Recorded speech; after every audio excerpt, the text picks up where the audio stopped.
transpiration, then cuticular transpiration, and lenticular transpiration. Stomatal transpiration, as the name is indicating the type of the transpiration in which the stomata are involved and through which transpiration occurs. There are nearly about 90% of the total transpiration which occurs through the stomata. So it is the major type of the transpiration. After that, there is the cuticular transpiration, and it is near about 10% of the total transpiration, and then the lenticular transpiration, which is the first of all, what are the lenticels? We have to discuss about them. So these are the small openings in the cork or the periderm, and the transpiration through them is known as the lenticular transpiration. And a very negligible amount of water is lost through this transpiration. So when we have to discuss about the process of the transpiration, then first we have to discuss about the stomatal regulation of transpiration. As the aerial surface of the plant is in the direct contact with the atmosphere, so the problem of evaporation is there, and there is a thick cuticle layer which is act as a barrier for the transpiration, but at the same time the structures which are present in the, then these are the stomata in the leaves which through which the process of transpiration occur, and if we have discussed about the structure of the stomata or the stomatal apparatus, there are the guard cells, and guard cells have the thick walls on the inner side, and then the both sides. And when you have to discuss about the stomata, you have to mention both in the dicots and also in the monocots. That which type of the stomata are found in the dicot, so that is the bean-shaped guard cells or kidney-shaped guard cells which are found them, while in case of the monocots it is the dumbbell shape. And then we have to discuss about the mechanism or the stomatal physiology for the opening and the closing of the stomata. So there are, in fact, the solute potential that is responsible for the turgor changes in the guard cells. There are two possibilities that can explain the movement of the water into the guard cells. First, increase in the osmotic potential of the guard cells protoplasm, then the surrounding cells, causing the decrease in the water potential of the guard cells, and the inward movement of the water by the osmosis. The decrease in the resistance of the guard cell wall to the stretching, decreasing the pressure inside the cell and along the inward movement of the water. So measurement of the osmotic potential of the guard cells have shown that the osmotic potential becomes more negative when the stomata open and less negative when closed. The first possibility seems to be more plausible. Then you have to discuss about the theories which are explaining the mechanism. So first of all, there are three main concepts. So there are three main theories about them. First one is the photosynthesis. So in the guard cells, and this theory explains that as the photosynthesis occurs in the guard cells, and the epidermal cells don't contain the chloroplast, so there is no photosynthesis. As a result of that photosynthesis, in the guard cells, they become turgid, and due to the accumulation of the glucose, then that glucose will be converted into the starch. So osmotic potential is changed, and as a result, guard cells become turgid and water moves inward during the daytime.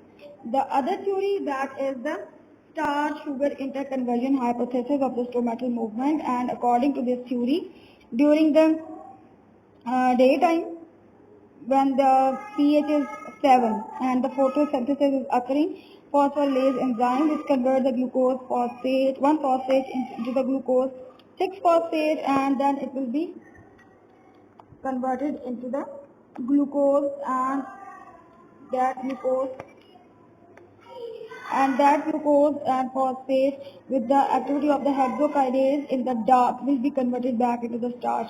But this is not only the acceptable one theory, there are also the objections on this theory.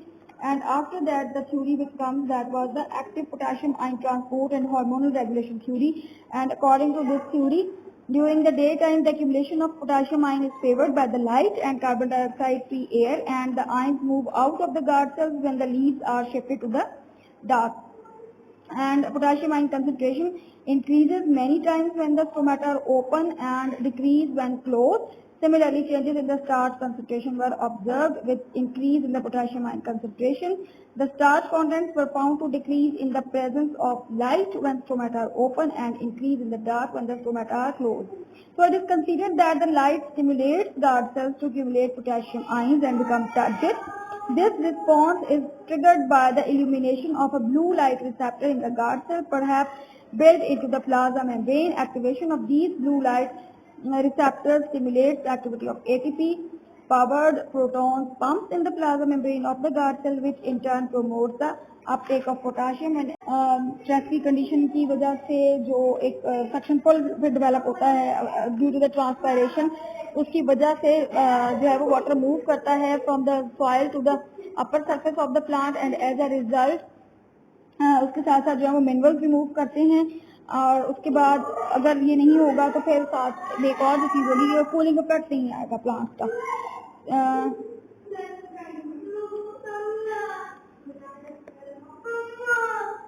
And that's it for today.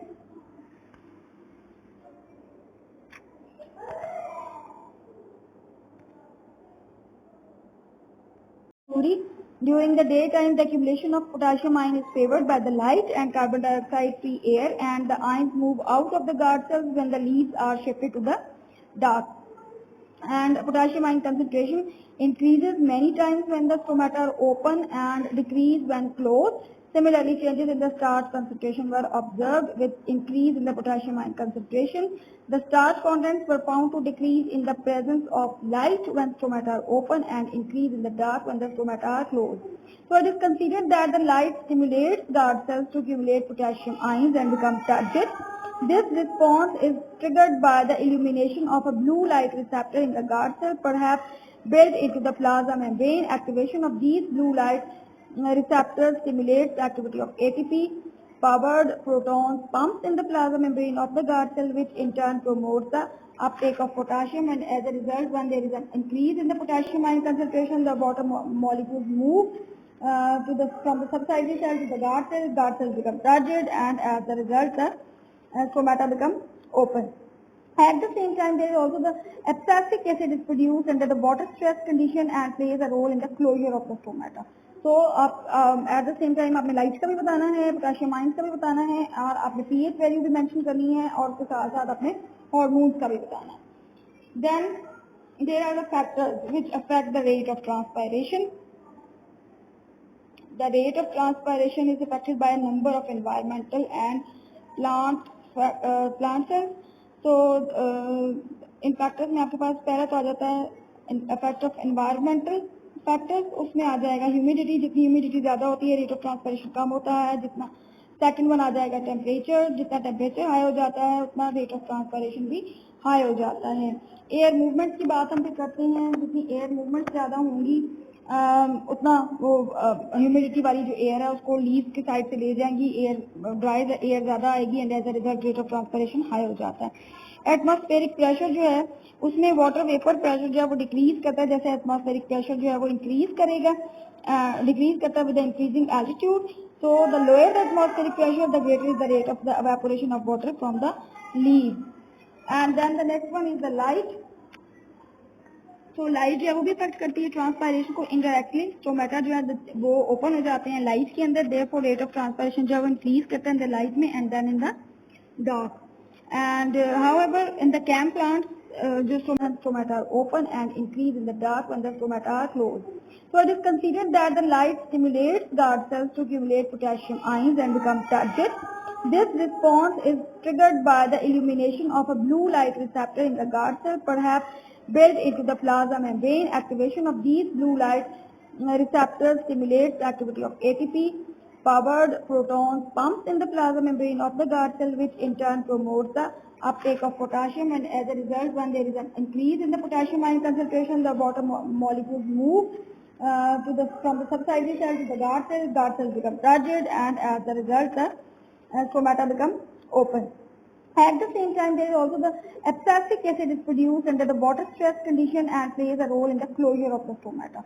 तो आप at the same time आपने light का भी बताना है, potassium ions का भी बताना है, और आपने पीएच वैल्यू भी मेंशन करनी है, और उसके साथ साथ आपने हार्मोन्स का भी बताना है.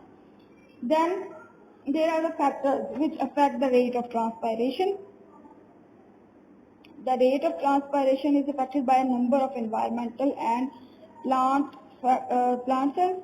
So इन फैक्टर्स में आपके पास पहला तो आ जाता है इफेक्ट ऑफ एनवायरमेंटल फैक्टर्स, उसमें आ जाएगा ह्यूमिडिटी, जितनी ह्यूमिडिटी ज़्यादा होती है रेट ऑफ ट्रांसपिरेशन कम होता है, जितना सेकंड वन आ जाएगा टेम्परेचर, जितना टेम्परेचर हाई हो जाता है उतना रेट ऑफ ट्रांसपिरेशन भी हाई हो जाता है। एयर मूवमेंट की बात हम फिर करते हैं, जितनी एयर मूवमेंट ज़्यादा होंगी उतना वो ह्यूमिडिटी वाली जो एयर है उसको लीव की साइड से ले जाएंगी, एयर ड्राई एयर ज़्यादा आएगी and as a result rate of transpiration high हो जाता है। एटमॉस्फेरिक प्रेशर जो है उसमें वाटर वेपर प्रेशर जो है वो डिक्रीज करता है, जैसे एटमॉस्फेरिक प्रेशर जो है वो इंक्रीज करेगा, डिक्रीज करता है with increasing altitude. So the lower the atmospheric pressure the greater is the rate of the evaporation of water from the leaf. And then the next one is the light. तो light जो है वो भी effect करती है transpiration को indirectly. Stomata जो है वो ओपन हो जाते हैं लाइट के अंदर, देयरफॉर रेट ऑफ ट्रांसपायरेशन जो है वो इंक्रीज करता है इन द लाइट में and then in the dark. And however in the CAM plant जो स्टोमेटा है वो ओपन होते हैं डार्क में और रिमेन रहते हैं क्लोज इन द लाइट। तो उसके बाद आपके पास आ जाता है next factor that is the availability of the soil water. Shortage of water soil के अंदर अगर हो तो वो वेल्टिंग कर देती है प्लांट की या क्लोजर कर देती है स्टोमेटा का। As the stomata soil dry होती चली जाती है तो रिमेनिंग सॉइल वाटर जो है वो ज्यादा कंसंट्रेटेड सोल्यूशन की फॉर्म में आ जाता है और सॉइल पार्टिकल के साथ बाउंड कर जाता है टाइटली। वाटर मूवमेंट जो है रूट सेल्स के अंदर बायोस्मोसिस हाई हो जाता है, उतना रेट ऑफ ट्रांसपिरेशन भी हाई हो जाता है।